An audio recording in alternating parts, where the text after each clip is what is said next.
చేతులను పైకెత్తి స్తుతి స్తోత్రం చేద్దాం మన దేవాలయం.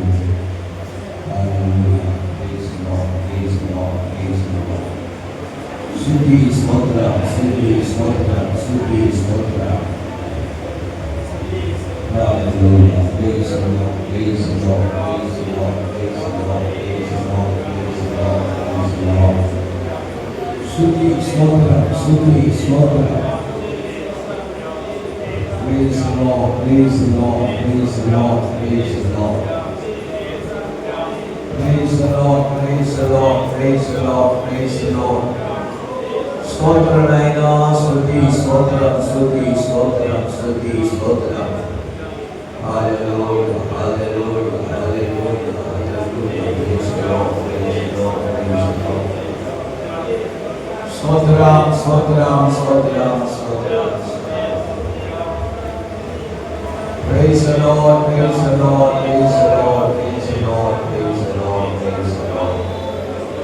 Parloka తండ్రి నీకు స్తోత్రం, స్తోత్రం, స్తోత్రం, స్తోత్రం, స్తోత్రం. ఆమేన్. దయచేసి కూర్చుని కింద కూర్చోలేని వాళ్ళు వెనకాల చైర్స్లో కూర్చోవచ్చు. ఇబ్బంది ఏం పడకండి, చక్కగా చైర్స్లో కూర్చోండి. కొద్దిసేపు దేవుని వాక్యం మనం విన్నాం.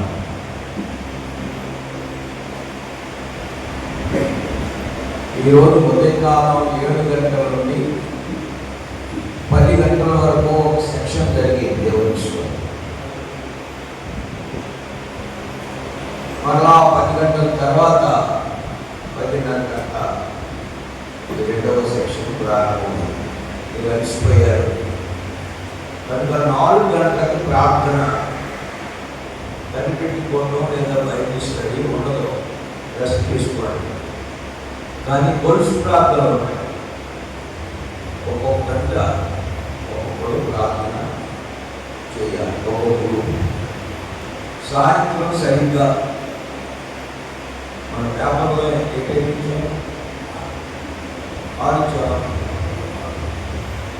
షార్ప్గా 6 గంటలకు స్టార్ట్ అవుతుంది.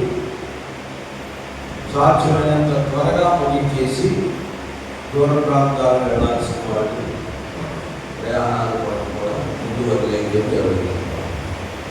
కనుక మంచిగా అందరూ కూడా 6 గంటలకే సాయంకాలం పోవడానికి వచ్చి ఇచ్చారు. ఇంకా ఎవరైనా బయట వాక్యం వినడానికి శ్రద్ధ ఉన్నవాళ్ళు సమయం వచ్చేసి కొద్దిసేపు దేవుని మాటలు మనం విందాం. బైబిల్లో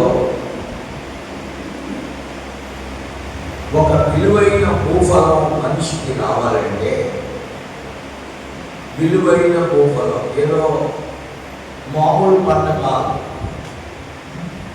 విలువైన భూఫలం, కాస్ట్లీ ఫ్రూట్, వాల్యుబుల్ ఫ్రూట్ రావాలి అంటే వ్యవసాయకులు బాగా కష్టపడాలి. కష్టపడి 2 వర్షాల కొరకు కనిపెట్టాలి. మొదటి వర్షం తొలకరి వర్షం లేదా తొలకరి వాన. రెండవ వర్షం కడవరి వాన లేదా కడవరి వర్షం. యాకోబు పత్రికలో 5:7 బైబిల్ ఉన్నవాడు తీసి చూడండి. యాకోబు పత్రిక 5వ అధ్యాయం 7వ వచనంలో దీని మాట చూడవచ్చు. సహోదరులారా, ప్రభు రాకడ వరకు ఓపిక కలిగి ఉండండి. చూడుడి, వ్యవసాయకుడు తొలకరి వర్షమును కడవరి వర్షమును సమకూడు వరకు విలువైన భూఫలం నిమిత్తం ఓపికతో కాచుకొనుచు దాని కొరకు కనిపెట్టును కదా. ఆ విలువైన భూఫలము కొరకు అతడు ఏం చేస్తాడంటే తొలకరి కడవరి వర్షం కొరకు కనిపెట్టుడు కదా, అలాగే దీన్ని దేనికి అనుసంధానం చేస్తున్నాడంటే ప్రభువు అక్కడ సమీపించుచున్నది కనుక మీరును ఓపిక కలిగి ఉండండి. చాలు. ప్రభువు అక్కడ సమీపించుచున్నది. మనం పవిత్ర గ్రంథాన్ని క్షుణ్ణంగా అధ్యయనం చేస్తే మనకు అర్థమవుతున్నది ఏంటంటే ప్రభువైన యేసుక్రీస్తు తన పరిశుద్ధమైనటువంటి సంఘాన్ని లేక పవిత్రమైన జనాంగాన్ని తీసుకొని వెళ్ళటకు త్వరగా వచ్చుచున్నారు. ఎంతమంది నమ్ముతున్నారు యేసు ప్రభు పరిశుద్ధం తీసుకెళ్ళడానికి వస్తాడు? ఆ రాకడలో మనము కూడా ఎత్తబడాలి. ఆ పరిశుద్ధుల గుంపులో మనం కూడా ఉండాలంటే మనం ఒక విలువైనటువంటి భూఫలముగా మార్చబడాలి. ఆ విలువైన భూఫలమే ఉదయకాలం స్టడీలో మీరు చెప్పింది ప్రథమ ఫలము అని చెప్పారు. దేవునిష్టం ప్రథమ ఫలం, ఫస్ట్ ఫ్రూట్. ఈ ప్రథమ ఫలముగా మార్చబడాలి అంటే 2 వానలు పడాలి, 2 వర్షాలు భూమిని తడపాలి, లేక ఆ యొక్క మొక్కని తడపాలి. ఒకటి తొలకరి వాన ఆ విత్తనాన్ని తడపాలి. రెండవది మొలకెత్తిన తరువాత కడవరి వాన కూడా పడాలి. అలాగే మనము ఒక మంచి పంట ఈ భూలోకంలోని దేవుని రాజ్యానికి ప్రథమ ఫలంగా మారాలి అంటే మన మీద కూడా 2 వర్షాలు పడాలి. దేవునిస్తోంది. తొలకరి వర్షం అనేది పరిశుద్ధాత్మ అభిషేకం. అది పెంతెకోస్తు పండుగ రోజున మేడ గదిలో కూడి ఉన్న వారందరి మీద కుమ్మరించబడింది. దేవునికి స్తోత్రం. తదుపరి 2వ వాన అభిషేకం పొందిన తరువాత సంఘానికి అనుగ్రహించబడిన ఉపదేశం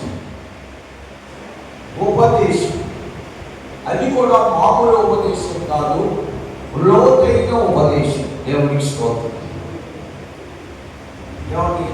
సువార్త ప్రకటించే పాట పాడారంటే ఎవరో శ్రమ అంత పాట పాడారు.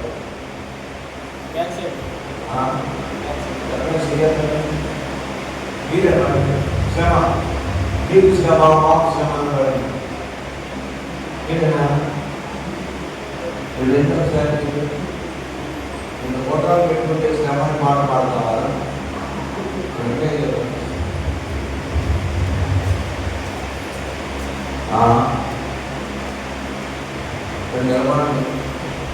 ఏంటి శ్రమ? సువార్త ప్రకటించకపోతే శ్రమ ఏంటి? ఎవరు చెప్పారయ్యా నీకో? మైకి ఎవరు శ్రమ చెప్తారు చెప్పు.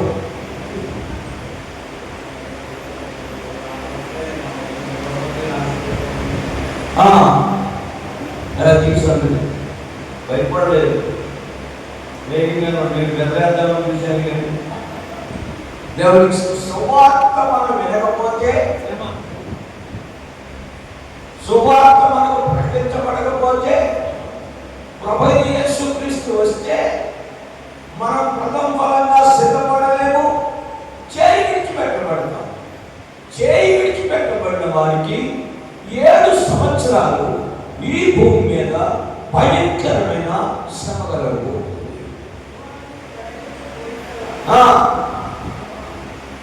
సువార్త ప్రకటించకపోతే శ్రమ. అందుకే సువార్త ప్రకటించాలి. సువార్త 2 రకాలు. ఒక సువార్త ఏమో విడుదల సువార్త, సువార్త, రెండోది సంపూర్ణ సువార్త.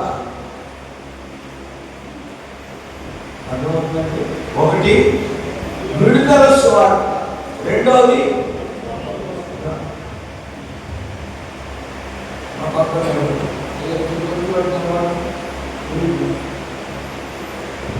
ఇది మొదటి సువార్త, విడుదల సువార్త. విడుదల సువార్త ఏంటి? లోపల అంటే ఐగుప్తు లోపల ఫరో చేతి కింద బానిసలుగా ఉన్నటువంటి వాళ్ళు ఐగుప్తు నుంచి విడిపించబడడానికి ప్రకటించే సువార్త ఒకటి విడుదల సువార్త. దేవునికి స్తోత్రం. అద్భుతాలు చేసి ఇశ్రాయేలీయుల్ని ఫరో చేతి కింద నుండి, ఐగుప్తీయుల చేతి కింద నుండి బయటికి నడిపించాడు. ఎవరైనా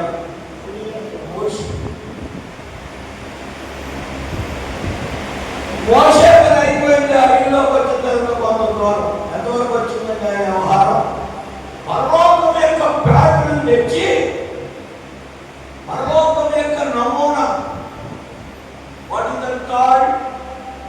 టాబర్నకల్. దేవునికి స్తోత్రం.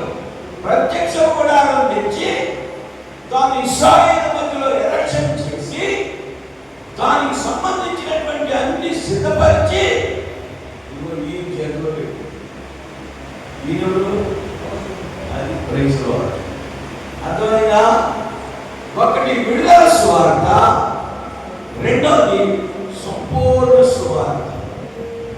ఇదే మోషే యెహోషువ తల మీద చేతులు పెడితే ఆ అభిషేకం యెహోషువ మీద దిగగా యెహోషువ బుర్రలో జ్ఞానం పండింది. దేవునికి స్తోత్రం.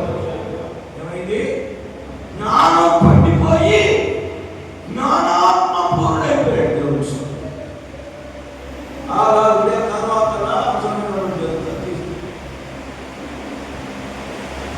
జ్ఞానాత్మ పూర్ణయ్యాడు. అప్పుడు ఇశ్రాయేలీయులందరినీ కానానుకు తీసుకెళ్ళాడు. అక్కడికి తీసుకువెళ్ళి కానాను దేశంలో దేవుడు ఇస్తానని చెప్పిన స్వాస్థ్యాన్ని వారికి పంచిపెట్టాడు. దేవుని వీరు మధ్యలోనే ఆగిపోయాడు. విడుదల సువార్త కొంతవరకే. విడుదల సువార్త ఏమో దగ్గర పట్టుకోవడం వచ్చారనుకో, రోగాలు వచ్చిన వాళ్ళు వచ్చారనుకో, పెళ్లి కావాల్సిన వాళ్ళు వచ్చారనుకో, సంబంధాలు దొరికిపోతుంది. సంతానం కావాల్సిన వాళ్ళు వచ్చారనుకో, సంతానం పెరిగిపోతుంది. అప్పుడు వచ్చాడనుకో, అప్పుడు పోతాయి. ఇలాగా లోకములో మనుషుల్ని పీడిస్తున్నటువంటి సమస్యలని వెళ్ళగొట్టడానికి ఈ సువార్త ఇది కూడా కావాలి. కానీ ఇది మాత్రం కానానికి తీసుకొని వెళ్ళడానికి వీలు లేదు. నేను చదివిన విలువైన భూఫలం అని, ఆ విలువైన భూఫలం కోసం రావాలంటే ఇది కూడా ఇదే సువార్త. సంపూర్ణ సువార్త ప్రకటించబడితే ప్రథమ ఫలంగా మారడానికి వీలవుతుంది. అందుకే రెండు సువార్తలు ప్రకటించబడాలి.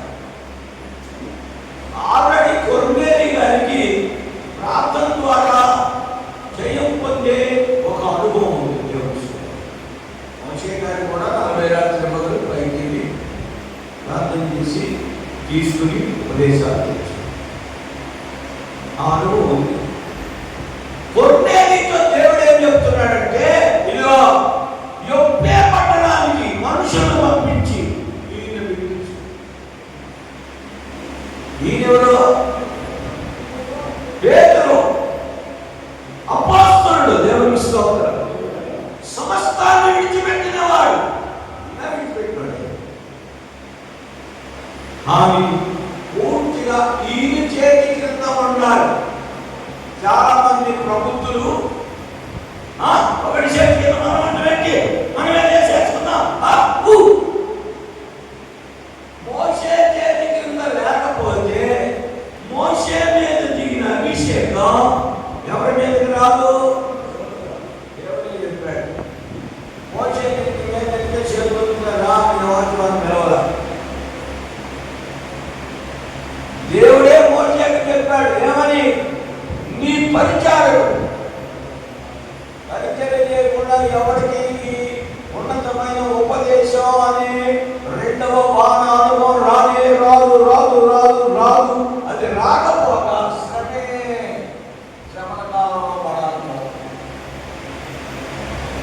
పాట పాడుతూ ఉంటే నాకు అక్కడ వచ్చిన ఆ శ్రమలో పోకుండా ఉండాలనే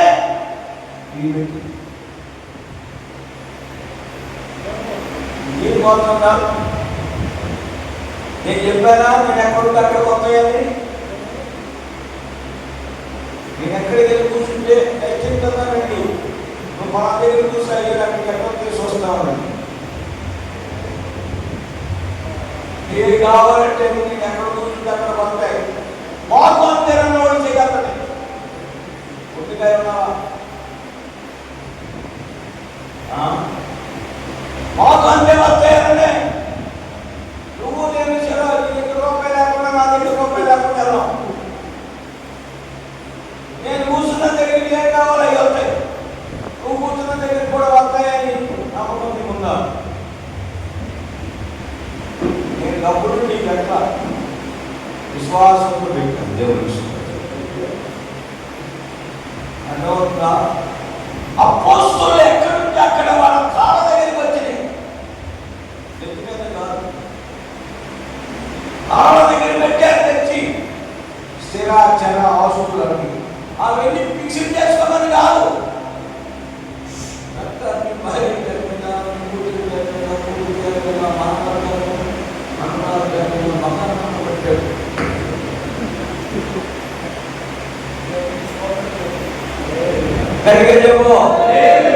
ఇది ప్రత్యేకమైనటువంటి ఉపదేశం.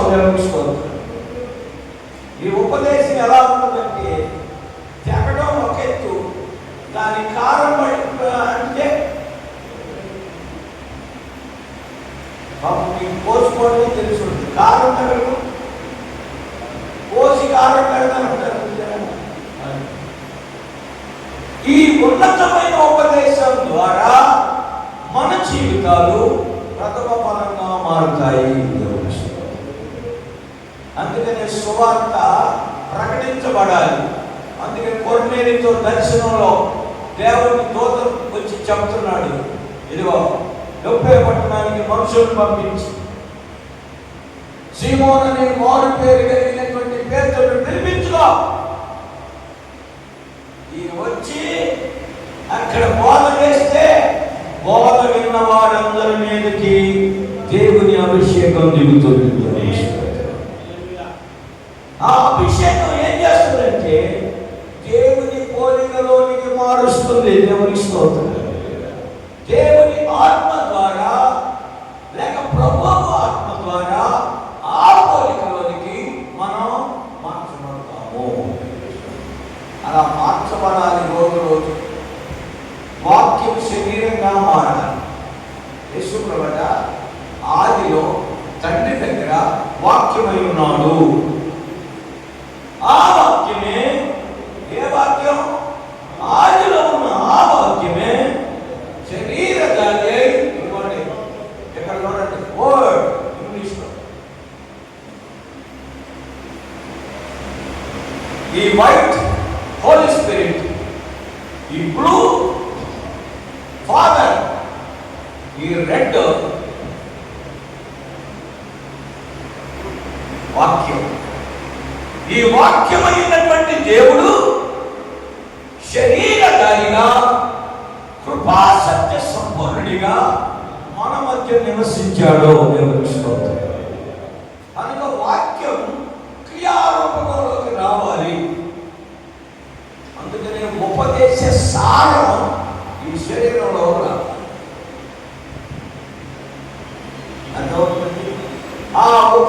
రహస్యం ఎప్పుడైతే లోపలికి వచ్చి శరీరంలో క్రియ చేస్తుందో ఈ శరీరం మహిమ కలిగిన పోలికకు దినదినము ఎదుగుతుంది.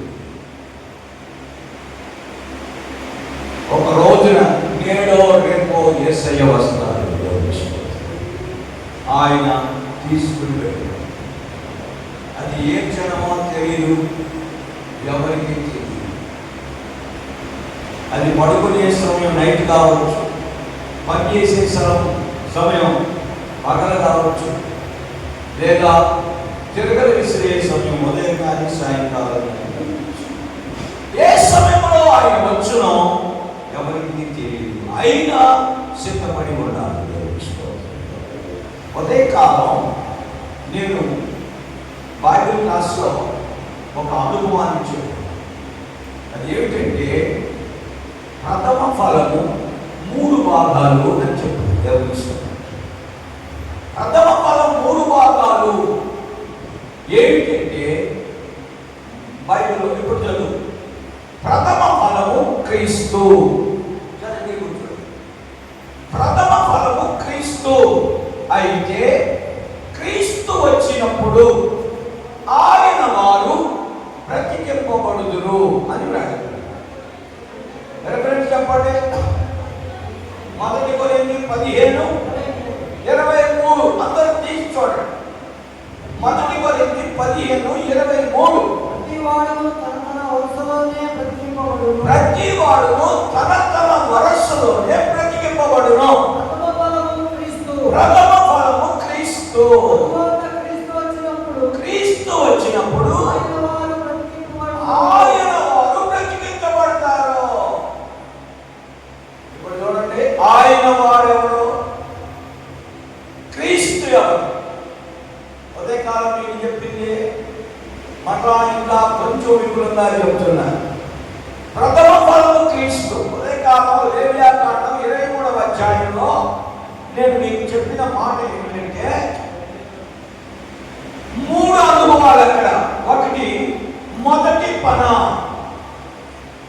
తర్వాత 2 రొట్టెలు. మొదటి పన ప్రభువైన యేసుక్రీస్తు. 2 రొట్టెలు.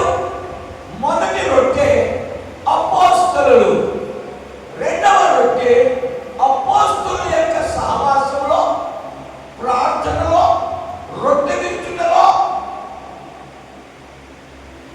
సహవాసంలో ఎడతెగక కొనసాగి సంపూర్తికి వెళ్ళిన వారు రెండవ రొట్టె.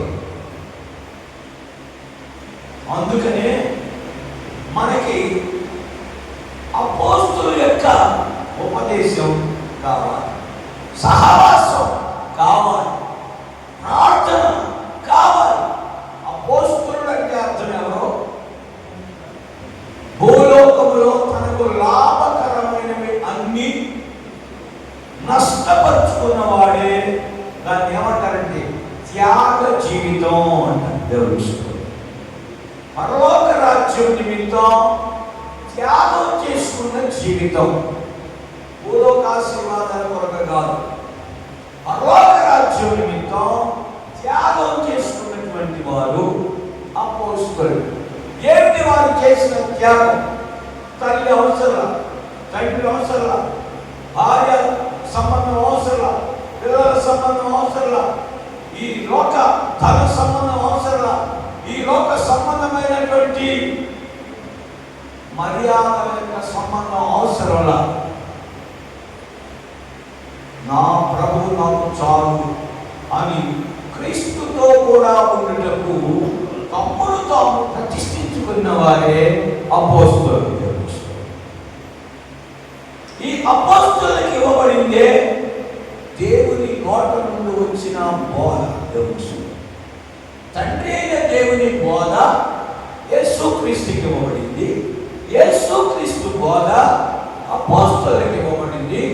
ఆ అపోస్తలుల బోధ ఎవరైతే అపోస్తలుల వలె ప్రతిష్ఠించుకొనుచున్నారో వారికి ఇవ్వబడుచున్నది.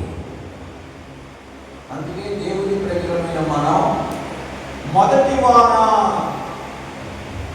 పెంతెకోస్తు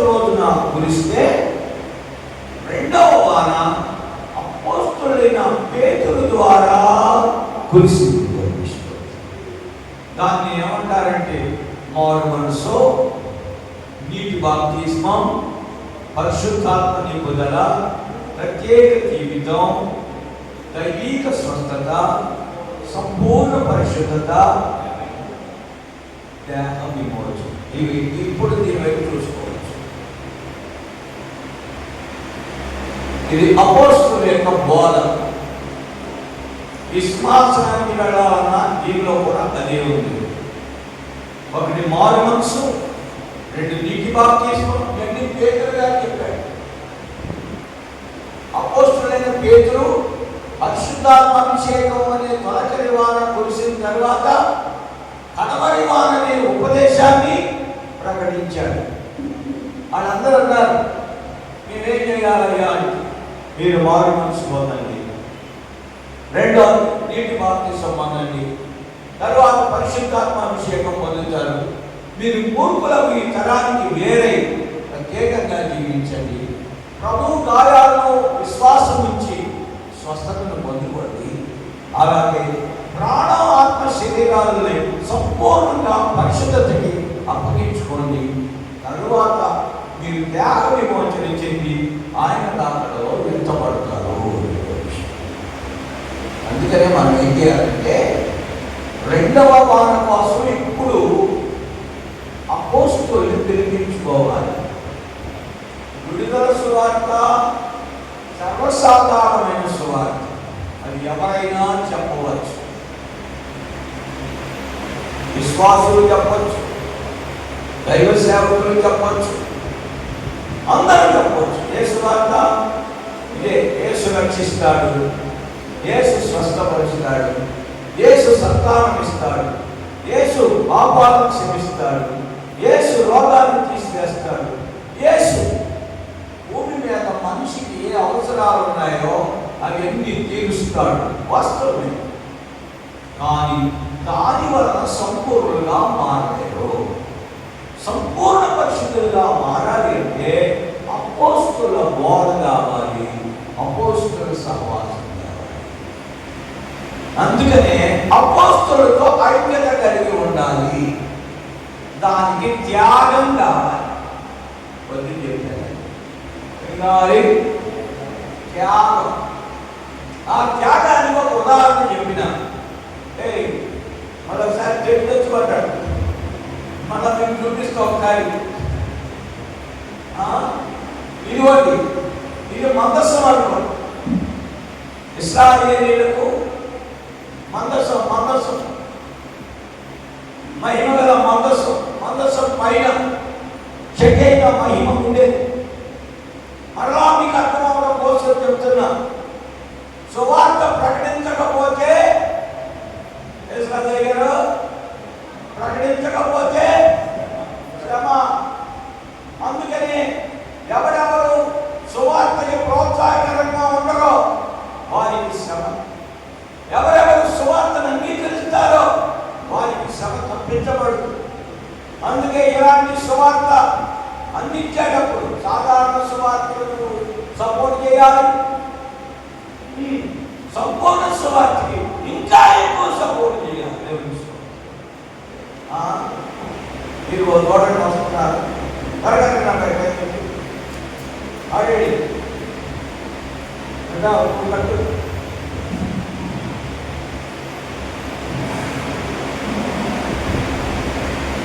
ఆడేడా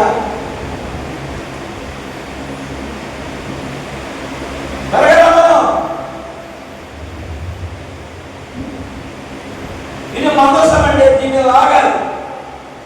ఈ బండి మీద మందసం ఉంది, ఈ మందసాన్ని లాగేది ఎవరో చూడు.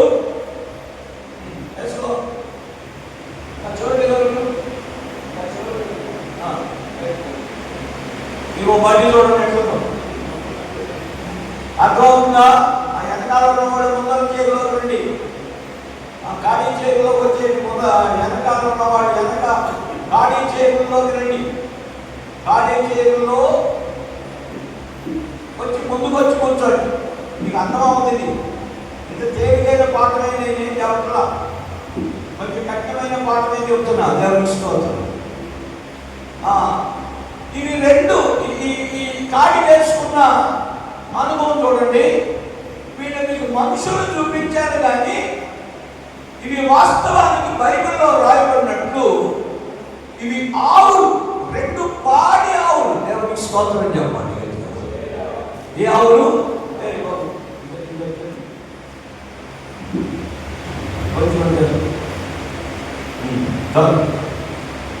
చదవండి డిఫరెన్స్ ఎక్కడ? మొదటి సమయాలు 6వ అధ్యాయం 7వ వాక్యం. అందరూ బైబిల్ నుంచి చూడండి. కాబట్టి నేను కొత్త బండి ఒకటి చేయించి క్రొత్త బండి ఒకటి చేయించి కాడి మోయని పాడి ఆవులను రెండింటిని తోలుకొని తెచ్చి బండికి కట్టి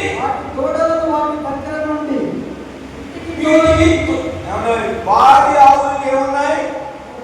తోడలు ఉన్నాయి. తోడలు. ఆ తోడలను ఏం చేసి ఇంటికి తోలి అని తోలేయాలి. వేటిని? తోడలు. మరి ఈ ఆవులు ఏం చేస్తాయి? వింటారా? ఈ రెండు పాడి ఆవులు, వీటికి తోడలు ఉన్నాయి. వీటిని తోలేయాలంట. ఏ ఆవు తోడనైనా తోలితే ఆవు ఊరుకుంటుందా? అసలు మీరు ఆవు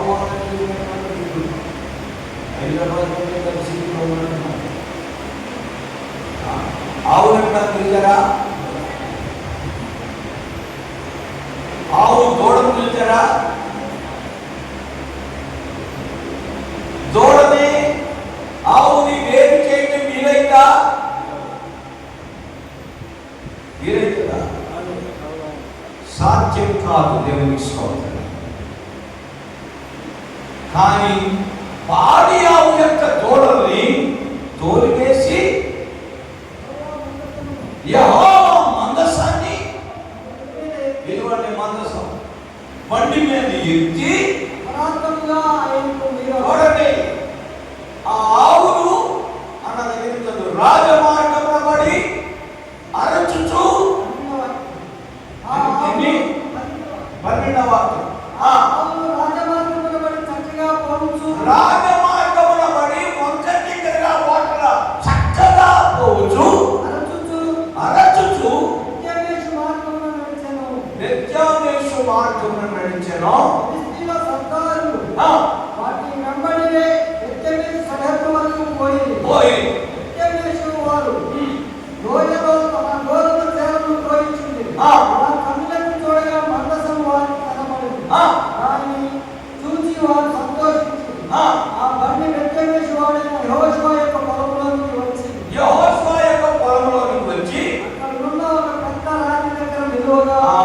అక్కడ ఉన్న ఒక పెద్ద రాజు దగ్గర నిలువగా దేవునికి స్తోత్రం. తెలుసుకో, ఇది ఒక పెద్ద రాయి. ఏ రాయి? ఇది పెద్ద రాయి. ఈ రాయి గత రాత్రి మీకు చెప్పారు. మూల రాయి అయిన ప్రభువైన యేసుక్రీస్తు. దేవునికి స్తోత్రం. ఈ రాయి సమస్తాన్ని జయించి తండ్రి యొక్క సింహాసనంలో కూర్చున్నటువంటి రాయి. ఈ రెండు పాడి ఆవులు చూడండి. ఒకటేమో ప్రతిష్ఠితులైన అపోస్తలులు, రెండవది ప్రతిష్ఠితులైన అపోస్తలులను వెంబడించుచున్న విశ్వాసులు. రెండు ఆవులే. ఈ రెండు ఆవులు ఇదిగో భారమేంటి? భారమేంటి? మందసాన్ని మోయాలి. మందసం దేనితో తయారు చేయబడిందో తెలుసా? మందసం తుమ్మకర్రతో తయారు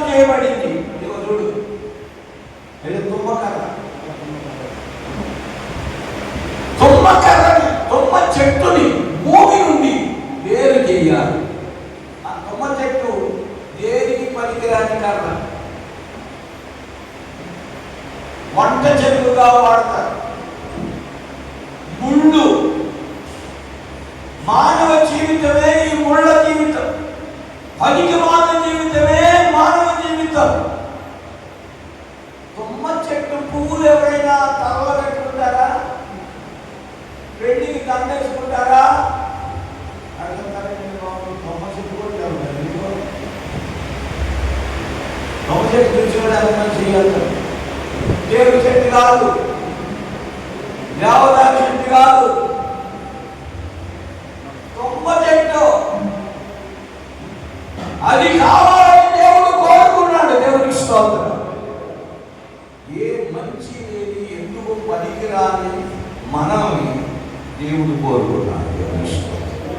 ఈ అరణ్యం అనే లోకంలో వేరు చేసి దాని ముడులు, దాని ముళ్ళు, దాని కఠిన స్వభావాల నలుపు అంత చెక్కి నునుపు చేసి గట్టిగా మార్చాడు. దేవుడికి స్తోత్రం. ఈ పెట్టెకి లోపల వెలుపల కూడా మేలిమి బంగారంతో రేపు చేసి పొదిగించమన్నాడు. చూడండి, ఇక్కడ ఇది దుమ్మ చెట్టు నరకబడింది, ముళ్ళు పువ్వులు అన్ని ముడులు చెక్కబడ్డాయి. ఇవి పెట్టి చేయబడింది. ఈ పెట్టికి ఇక్కడ నేలని బంగారు రేపు పొదిగించిన తర్వాత పరిస్థితి అంటే ఒక రక్షించబడిన వ్యక్తిని, ఒక మహిమ కలిగినటువంటి రాయి అయిన యేసు వెళ్ళి చేరిన స్థలానికి ఆ పెట్టెను అక్కడికి తీసుకొని వెళ్ళడానికి ఈ రెండు పాడి ఆవులు భారముతో ఈ కాడిని లాగుతున్నాయి. ఈ రెండు కూడా త్యాగపూరితమైనటువంటిదే. ఈ యేసు ప్రభు కూడా త్యాగపూరితమైన వాడే. ఏం త్యాగం చేశాడు? ప్రాణాన్ని త్యాగం చేశాడు. దేవునికి స్తోత్రం. యేసు ప్రభు నీ కొరకు, నా కొరకు, మన కొరకు, సర్వమానవాడి పాపం కొరకు ఆయన బలిపోయాడు. అందుకనే బలి అర్పణ చేత నిబంధన చేసిన నా భక్తులను సమకూర్చమని దేవుడు పైన ఆకాశానికి కింద భూమికి చెప్పుచున్నాడు. దేవుడు ఆందోళన చేశారు. ఆ పర్వతానికి అట్లా రిఫరెన్స్ ఎక్కడ? కీర్తనలు 50వ కీర్తన 4వ వాక్యం. మైక్లో చదువు. ఆయన తన ప్రజలకు న్యాయం తీర్చుటకై అర్పణ చేత నాతో నిబంధన చేసుకొనిన నా భక్తులను నా యొద్దకు సమకూర్చుడని, నా భక్తులను నా యొద్దకు సమకూర్చుడని మీది ఆకాశమును భూమిని పిలుచుచున్నాడు. చూడండి, ఆయన వద్దకు వెళ్ళాలంటే త్యాగం కావాలి. ఏం త్యాగం చేయాలి? ఆయన ప్రాణ త్యాగం చేశాడు. ఇప్పుడు మనం ఏం త్యాగం చేయాలి?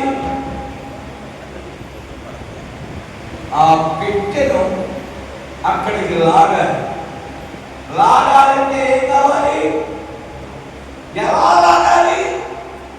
ఆ ఆవులు రాజమార్గమున బడి, అది ఎన్న వాక్యం? మొదటి సమయం 6:12. ఒక్కసారి చదవండి. ఈ రాజమార్గం అంటే పరిశుద్ధ మార్గం. రాజమార్గమున పడి చక్కగా పోవచ్చు, అరచుచు. అది అరకు ఏంటంటే సువార్త ప్రకటించడం. ఎందుకు నాకు అంటున్నాడా? అరిసేది తప్ప మొత్తం తగలాడుతుంటే ఏమండి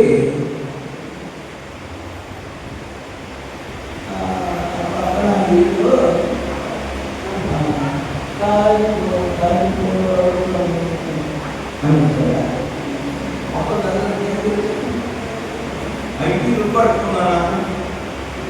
ఈ పక్కనే ఇల్లు ఆ ఇల్లు పట్టుకుంది. ఏమంటే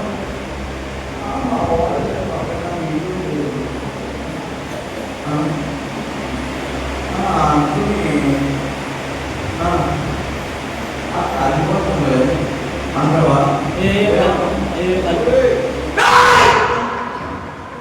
ఆడిపోతున్నా నువ్వు వరకు ఎత్తావు ఆడవరికి ఇప్పుడు నిమిషాలు ఈ త్యాగం ఆవులు వేస్తున్నాయి. దేవునికి స్తోత్రం. ఇంటికి రక్తాడు బొమ్మలు కారిపోతుంటే ఏం చేయాలి? అగ్నిలో నుండి అనేకుల్ని నిజంగా జాతి కలిగినోడైతే పరిగెత్తాడు, హెల్ప్ చేస్తాడు, సహాయం చేస్తాడు. ఆ ఇల్లు నష్టమైపో, ఆ ఇంట్లో వాళ్ళు కారిపోకూడదు, నశించిపోకూడదు అని పరిగెత్తాడు. అదే ఈర్ష్యపరుడు అయితే ఏం చేస్తాడు? వాళ్ళు పని నాకెత్తున్నారు. ఆ ఈర్ష్యపరుడు సైతం గాడు కారిపోతా ఉంటే కొంపలు చూస్తా. గాలి గలవాడు యేసయ్య, ఆయన పరిశుద్ధులైన అపోస్తలుడు, ఆయన యొక్క సంఘం. దేవునికి స్తోత్రం. గాలి గాలి గాలి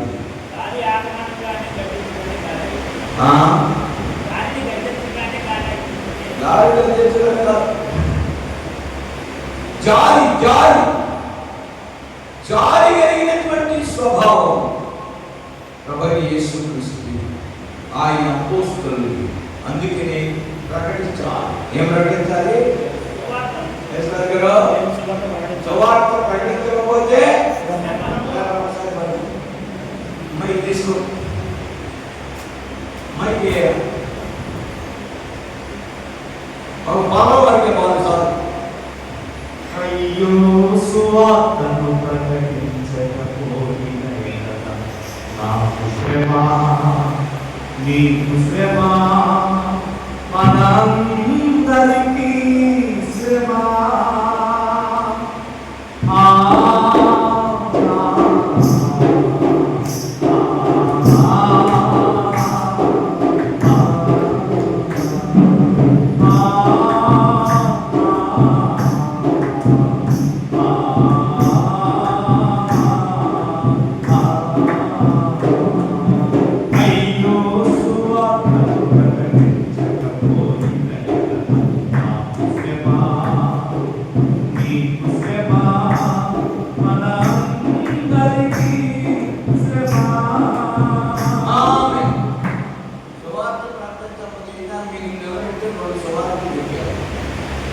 ఒక సువార్త నుండి విడుదల సువార్త ప్రకటిస్తే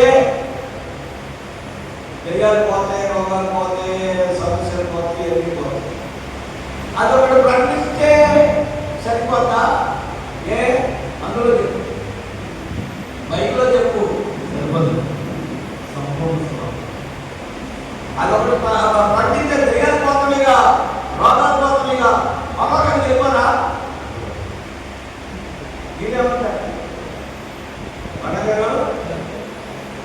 సువార్త ప్రకటించాడు, దయ్యాలు పోయి, ఇల్లు ప్రశాంతత ఉంది, చక్కగా కుటుంబం సమాధానం ఉంది, రోగాలు పోయి.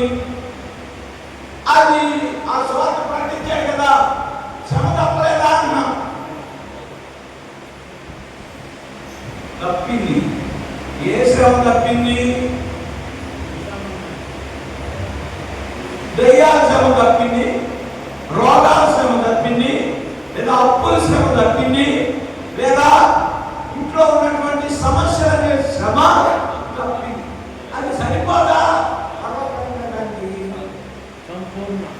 ఇప్పుడు ఏం చేయాలి? సంపూర్ణ సువార్త ఎవరు? ఎక్కడున్నారు? అపోస్తులుడు అప్పుడు అపోస్తులుడు ఏమన్నా అపోస్తులుడు ముందు ఉన్నావు, అపోస్తులుడు హాస్పిటల్ ఉన్నావు. నీ ఊళ్ళో ఉన్నాయా? నీ ఊళ్ళో ఉండి నేనెందుకు రావాలా? హలో, అంతమంది నా పరచగలరు. ఏ సాలే అక్కడ మా ఊళ్ళో కూడా ఉన్నారన్నవాడు చెయ్యతాడు.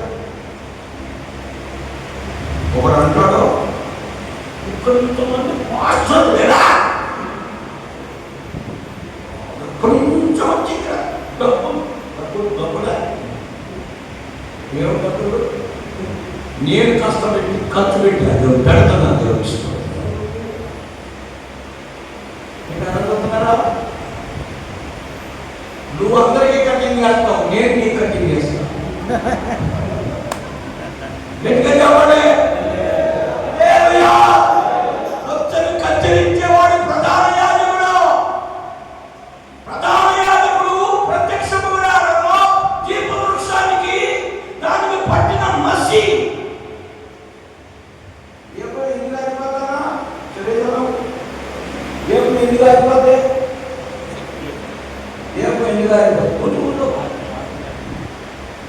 దేవుడు నూనె అయిపోతే ఆగిపోతాయి. ఒకటి. రెండు, వెలిగి వెలిగి వెలిగి దానికి మసి పడితే ఒక పాట పడేమనుకో శబాసులేసన్నాను ఇక అప్పుడు నేనే సింగర్లని ఒంటెలతో పట్టుకుంటాను. సింగర్లకు మసి పడుతుంది, స్వస్థతాపరంగా వారికి మసి పడుతుంది, బాగా ప్రసంగించే వారికి మసి పడుతుంది. నాకు కూడా పడుతుంది. నాకు కూడా నలిపేవాడు ఉండాలి. వచ్చి నలపకపోతే దేవునికి స్తోత్రం. ఏమైపోతాయి? మిమ్మల్ని నలిపేవాడు ఉన్నారా? నలిపితే ఊరుకుంటారా? బాయ్ అంటారా?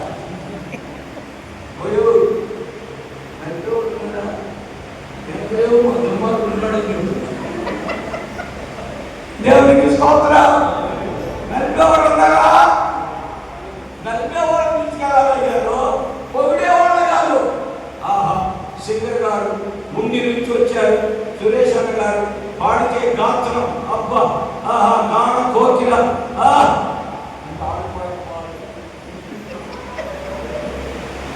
పాటలు కావాలి.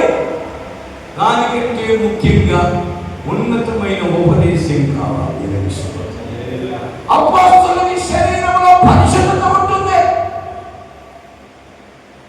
అపోస్తలుకి భూలోకములో ఉన్నటువంటి అలంకారాలు ఉండవు.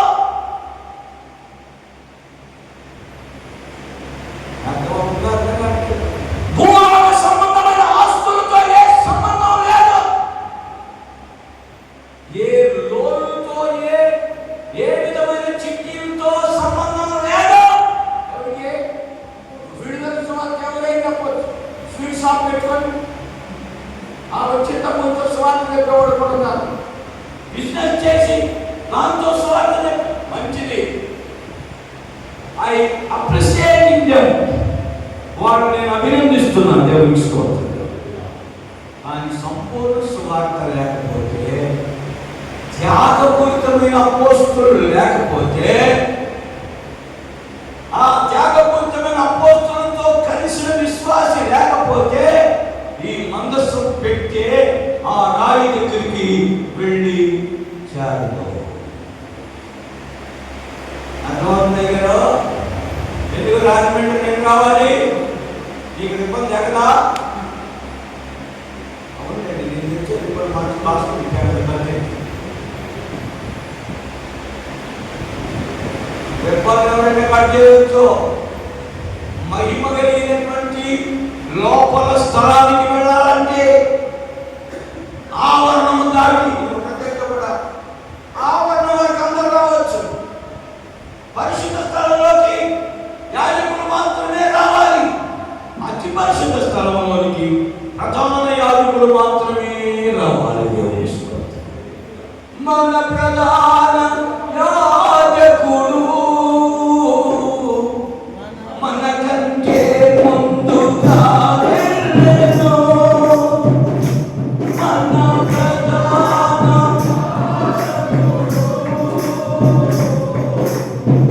మనకంటే ముందుగా వెళ్ళెను. ఆయన ముందుగా వెళ్ళాడు. ఆ బండరాయి మనం తర్వాత ఆయన వెనక వెళ్ళాలి. వెళ్ళాలంటే కడవరి వాన పడాలి. మోషే ప్రకటించిన సువార్త విలువైంది, నో డౌట్ ఎట్ ఆల్. దానికంటే విలువైంది యెహోషువ ప్రకటించిన దాన్ని పౌలు ఏమంటాడంటే నూతన నిబంధనలో క్రీస్తు యేసును గూర్చిన అతి శ్రేష్టమైన జ్ఞానం నిమిత్తం నాకు ఏమేమి లాభకరములైనవో వాటన్నిటినీ నష్టపరుచుకొని పెంటతో సమానంగా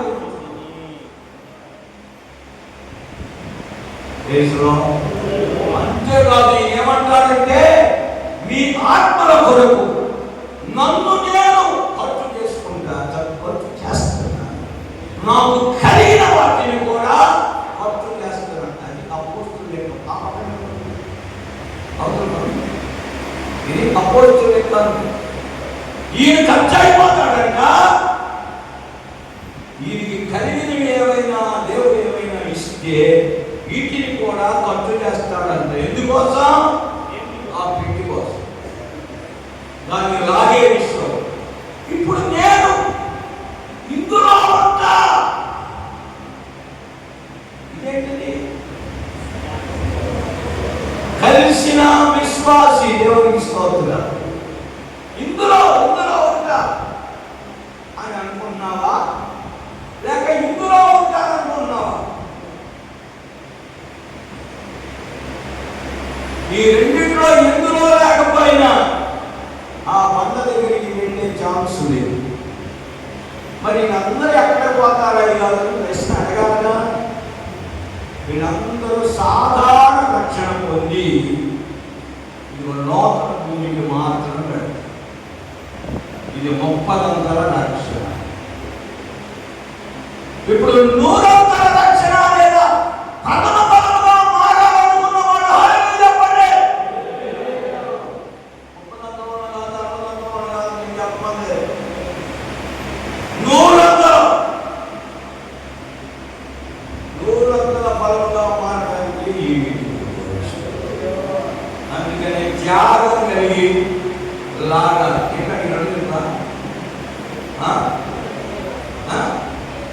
చేతులేరా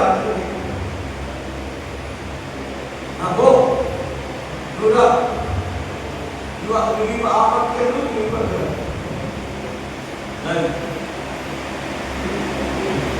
అందుకని ఆ పాట తినాల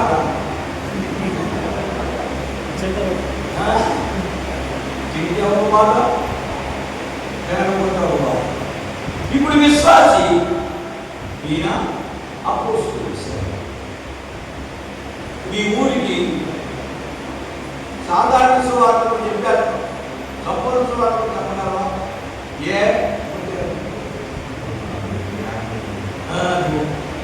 పార్టీగా ఆయన కాకినాడ పార్టీగా నేను ఇక్కడ చదువుతున్నాను.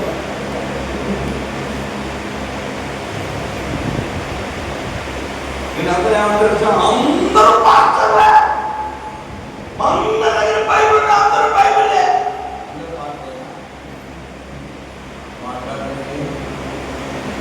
రోడ్డు లేవా? అందరూ పాస్టర్లేగా. మీ సాలువారు తప్ప, మీ దుప్పట్లు తప్ప, మీ పోలంతా పచ్చుకుంటే తప్పడుతున్నాయి. అది ఎవడయ్యారు? ఏర్పరచబడిన వారు కొంతమంది. ఇంకో బిడ్డకి చెప్పనా నీకు? అక్కడ లేదు ఆ బిడ్డ. దేవునికి స్తోత్రం. నీకు 2 బిడ్డలే తెలుసు. ఆయన ఎవరికో ఒకటి ఇక్కడ లోపలికి అర్థం తెచ్చిందంట, బయటికి రాకుండా. 3వ బిడ్డ ఏంటో తెలుసా? నమ్మకమైన వారు. ప్రకటన గ్రంథంలో ఉంది, తనతో కూడా ఉండిన వారు, పిలువబడిన వారు, ఏర్పరచబడిన వారు, నమ్మకమైన వారు కనుక వారు జయ జీవితం చేస్తారు. జయించిన వారితో కలిసి వాడు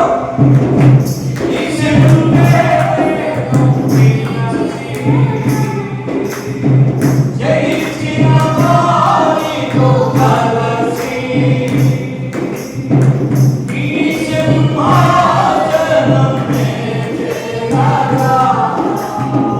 ఎవరికి తెలియని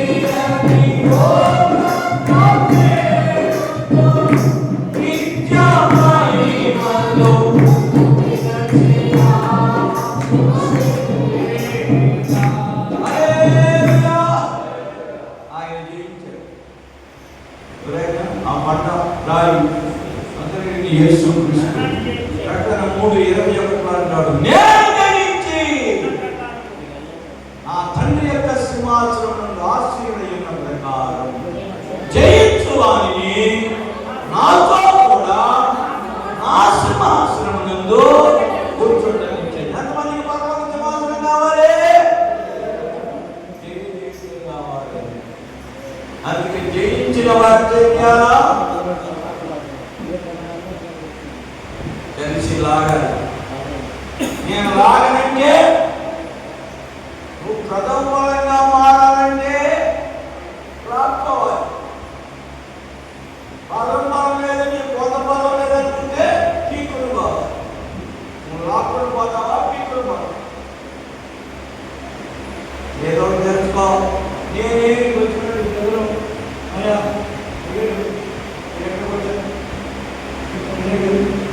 నా మీటింగ్ ఫెయిల్ అయిపోతున్నట్టే. నా మీటింగ్ ఫెయిల్ అయిపోతుంది. సైకిల్ మాట నా మీటింగ్ ఫెయిల్ అవుతుందండి.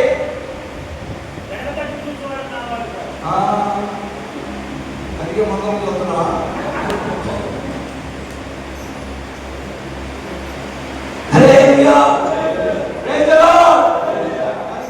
ఎవరితో మనం సహవాసం చేస్తే వాళ్ళ లక్షణాలు వస్తాయి. పరిశుద్ధులతో సహవాసం చేస్తే తలంపులు పరిశుద్ధంగా మారాలి, మాటలు పరిశుద్ధంగా మారుతాయి, ప్రవర్తన పరిశుద్ధంగా మారాలి. అందుకే దుష్ట సాంగత్యం మంచి నడవడిని. అందుకే మనం దుష్ట సాంగత్యాన్ని విడిచిపెట్టాలి, పరిశుద్ధులతో సాంగత్యం చేయాలి. ప్రభురాకడలో ఎత్తబడాలి. ఆ ప్రభురాకడలో ఎత్తబడేది ఈ రెండు ఆ పాండరాక వాళ్ళని అయ్యా అది పట్టుకోండి, మందులో పెట్టి పట్టుకోండి, పదవే అది లేకపోతే వాడు వెళ్ళిపోయినట్లే ఆ మందులో పెట్టు. ఆ రెండింటిని అక్కడ ఏం చేయాలి? రెండింటిని రెండు పాడ్యాలు ఏం చేయాలా?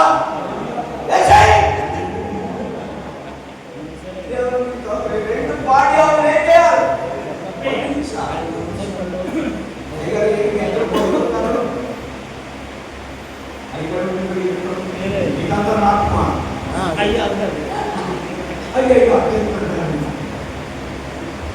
ఈ రెండోని ఏం చేయాలి? దీన్ని త్యాగం అంటారు. యోగులాగా ఆయన కొరకు చనిపోవడానికి సిద్ధమైందే ఈ యొక్క ఉన్నతమైన. ఇప్పుడు ముగ్గురు అయ్యారు. యేసుక్రీస్తు,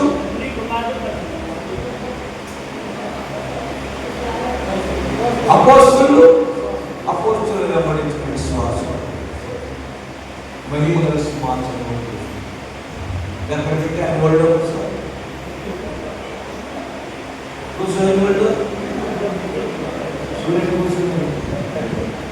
త్యాగం లేకుండా అక్కడ కూర్చోవడానికి లేదు.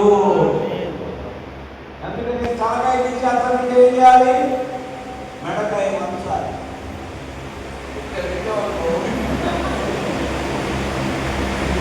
మెడ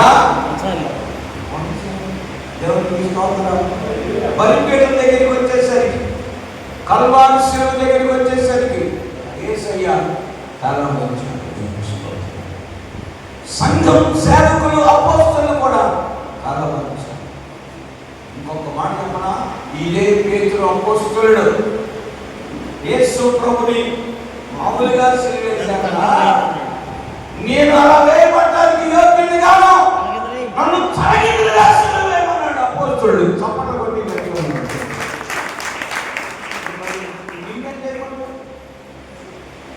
తండ్రి పొరపాటు తెలియక ఈ నీకు వచ్చాను. తెలియక వచ్చావా? తెలిసి వచ్చావా? నీకు తెలియక వచ్చిన ఆయన నిన్ను రావాల్సిన స్థలానికి తీసుకొచ్చాడు. మనమందరం ఏ విధం చేతనైనా ఆ మహిమగల సింహాసనానికి వెళ్ళాలి. త్యాగం లేకపోతే ఇప్పుడే మనం త్యాగపూరులుగా మారాలి. నేను త్యాగిగా మారాలి, ఆయన రాకడలో ఎత్తబడాలనుకున్న వాళ్ళు మాత్రం లేచి నిలబడి ప్రార్థన చేశారు. అందరూ లేవాలి. అది ఆ గొప్ప ఇచ్చినారా?